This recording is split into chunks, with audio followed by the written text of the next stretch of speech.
Okay, I'm going to look over this for instrumental. So this is in your homework, question 5. So the spectra of a compound whose empirical formula is this is below. What is the semi-structural formula and name of the compound? So when you've given an empirical formula, the first thing that you need to do is work out what is the size of the real molecule. So if you look at the size of the empirical formula, you'll find that it's 44. And if we look at this is a mass spectrum. You can tell it's a mass spectrum because of the units on the x-axis. It's mass to charge ratio, and the relative intensity is always out of 100. So this is the largest peak here is called the parent peak, and it's because of the whole molecule. So you can see that the size of the actual molecule is twice the size of the empirical formula, which means that our molecule is actually twice the size. So you're playing around with 4 carbons, 8 hydrogens, and 2 oxygens. Mass spec works by firing electrons at a molecule and knocking electrons off. If it knocks the electrons off some non-bonding electron, then the whole entire molecule is positively charged. Then it's attracted to an electric field. It starts moving through the mass spec, and then it is bent with a magnetic field. The larger the molecule, the bigger the magnetic field needed, and that's what this scale is based on. And the carbon-12 we learnt last year is what we use to produce this scale. So the main molecule that you look at on the mass spec is the parent molecule to work out how big the actual molecule that you're playing around with.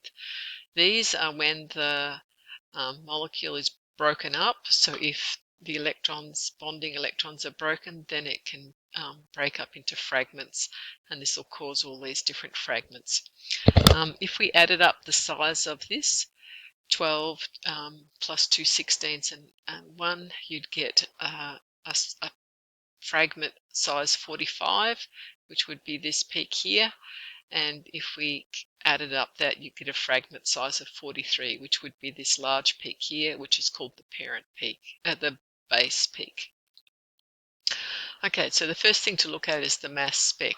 And when you're writing that, the evidence, the molecular formula is this, because the parent peak due to, and if you're ever referring to what caused a peak, you have to make sure that you put the positive sign on it. So the molecular formula is that because the parent peak due to this fragment at, and if you're quoting a peak, always use your x-axis values. So the peak at 88 is twice the size of the empirical formula of M44, which means that the molecular formula is twice the size of the empirical formula. Once you know what the number of carbons, hydrogens, and oxygens is that you're playing around with, then you look at the infrared spectrum. You can tell it's an infrared because infrared is the type of light that we're using, which has wavelengths. To distinguish it from other sorts of spectroscopy, the x-axis here is 1 over the wavelength. So basically these numbers are how many wavelengths you would fit in a centimetre, and so you would fit 4,000 wavelengths in a centimetre, so the wavelengths must be quite small here and to fit that many. And small wavelengths have a large amount of energy, so this is absorbing a lot more energy up this end than up this end. Instead of looking at the absorbance of energy, the y-axis is how much light goes through, is transmitted and not absorbed. So in this case, with this high amount of energy, most of the light has gone through, but here only a little bit's gone through, and basically all of this has been absorbed. So the absorbance peaks that you would get in UV are upside down. So instead of calling it peaks, VCAR tends to call them bands, but I think they accept either. Okay, so we look here around 3000, you always have a CH stretch, so this little sharp part here. So if you've just got a single kind of not too many very thin lines, then it's because of the CH. So once it starts to get this wider, broader band, then you've got a hydroxyl group. If it's connected to this CH, then it's a hydroxyl group from an acid. If it's further shifted up that way, then it's a hydroxyl group from an alcohol. Around this area too, you'd get the NH from an amine, primary amine. If it's a primary amine, it has a little double peak at the bottom, and if it's a secondary, it would be just a broad. So you'd have to have some other information, probably that you've got a nitrogen in here, to know whether it's a hydroxyl or an amino group. Around 1700, there's two potential peaks, a carbonyl peak. There's a whole lot of carbonyl peaks in amides. They haven't done an amide for yet at all in an exam.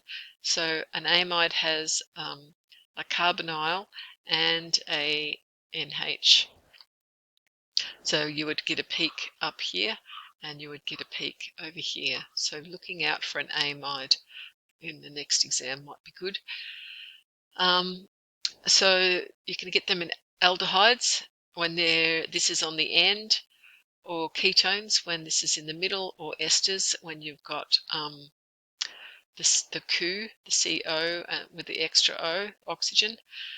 They're all around 1700, and if you're going to quote, you would need to refer to it. When you're quoting, you need to use the units. So we can see that we have a hydroxyl and a carbonyl.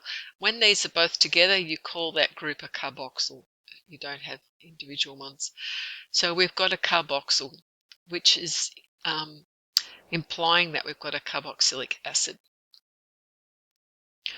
All right, when you talk about that, so you're referring to the IR spectrum, you have a broad, strong peak between, and because you're identifying it as a carboxylic acid, then you quote the carboxylic acid range. For your hydroxyl group here, so 2500 to 3500, and don't forget your units. And this is due to the OH of a carboxylic acid.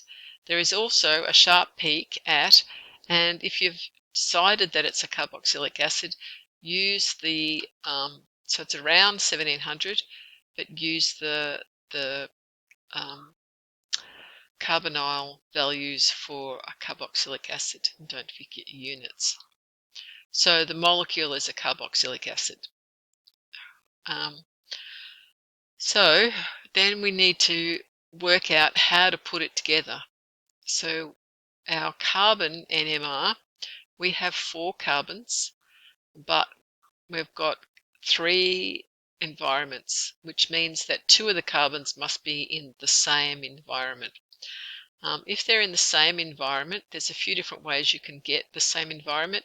If it's a symmetrical molecule, so if you've got a CH3 on either end, and they're attached to carbons which have similar bonding, so a symmetrical molecule, then you will get less peaks because they're in the same environment. Another way of having them in the same environment is if they're branching off carbon. So these 2 CH3s are in the same environment. So there are 3 peaks on this. So 4 carbons are in 3 chemical environments. One is on this. So there are 3 carbons in 2 environments, which implies branching. So these 3 carbons are in 2 environments, which is lending itself to putting these on the end here. There's not really any other way that you can do this. All right. this is the hydrogen NMR now, and that will also confirm our molecule that we've decided on. So we've got 3 hydrogen environments. So the first bit of evidence, if you're looking at this, and I haven't written that on here, the first bit of evidence is that there are 3 hydrogen environments because there are 3 peaks. Okay, so we call them hydrogen chemical environments. So we can see here, this is 1 carbon, 1 carbon, 1 carbon, and these are 1 hydrogen, 1 hydrogen, 1 hydrogen. Okay.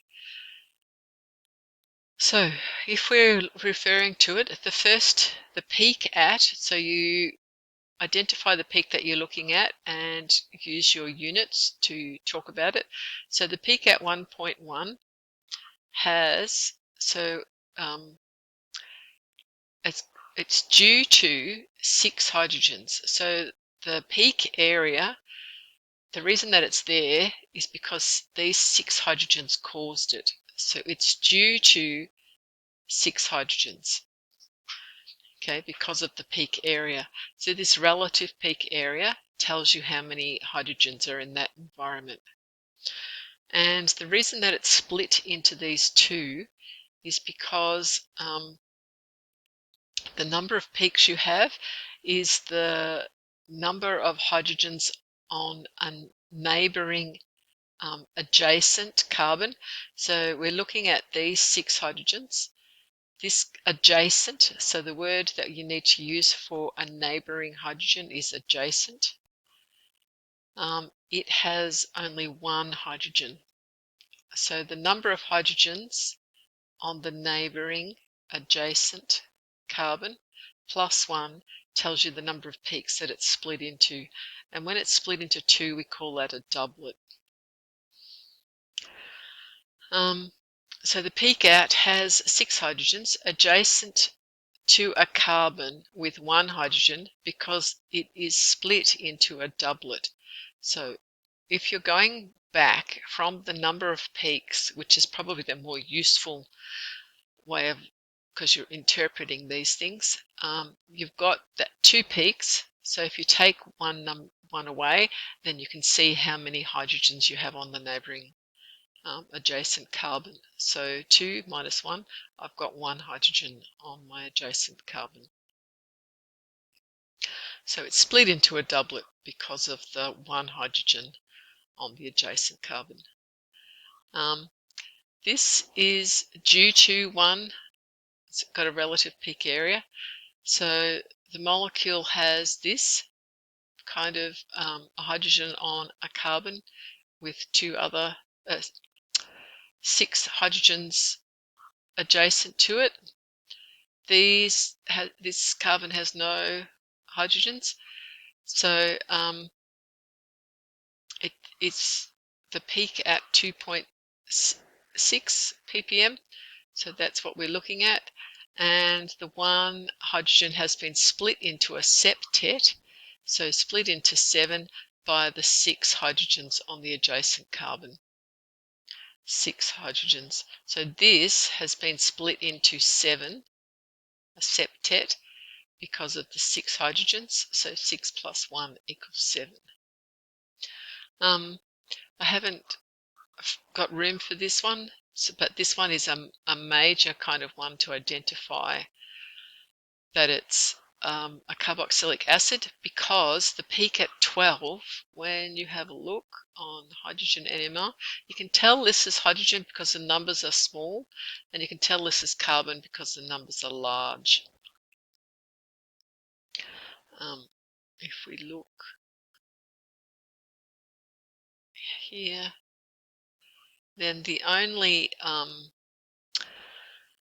peak that you get above 10 is a carboxylic acid peak. So this is a very strongly identifying for carboxylic acids. It has no splitting because it has no neighbours. These oxygens shield the hydrogen, and so it will have no splitting.